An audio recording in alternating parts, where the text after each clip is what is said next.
Facebook and Google are coming for Zoom. If there's one company the pandemic has turned into a household name, it's Zoom. Amid the continued state lockdowns, the video conferencing platform has become a lifeline for schools and businesses, and a gathering place for virtual cocktail hours, birthday parties, workout classes and even weddings. And that hasn't escaped the notice of some of the world's biggest technology companies, including Facebook and Google.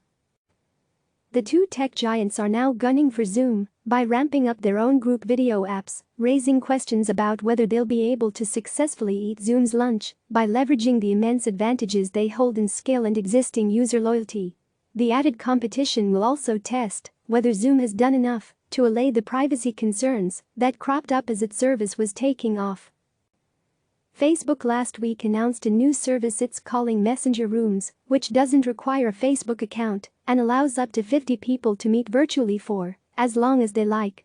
This week, Google said its video conferencing tool for businesses, Google Meet, will now be free to everyone with an email address, allowing up to 100 people to meet for as long as they like.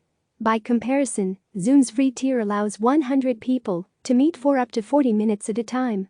The intensifying competition means consumers will have more choices for group video calls. But there are also long-term implications for the market and whether user demand will support multiple providers or if a single winner will emerge. To measure its success, Zoom has turned to a metric known as daily meeting participants, or the number of people Zoom hosts in meetings during a given day. It's not quite the same metric as daily users because one user can participate in several meetings throughout a day. Last week, Zoom said it hosted 300 million meeting participants each day, up from 200 million per day in March, suggesting dramatic growth. Google isn't far behind. Last week, according to the company, Google Meet hit 100 million daily meeting participants. It's early to be getting comparable numbers for Facebook's Messenger Rooms, but the company said in its announcement that between WhatsApp and Facebook Messenger, 700 million accounts already participate in video calls each day. That makes Facebook in particular a massive competitor to Zoom with a large, built-in audience and a strong consumer brand. It's more likely that Facebook will be successful than Google, said Laura Martin, an industry analyst at Needham & Company, based on Google's track record of late entries into other companies' businesses where its results have been anemic. Zoom didn't immediately respond to a request for comment on Facebook's and Google's offerings. Facebook has a history of aping popular features of its competitors and turning them into successful products given its scale.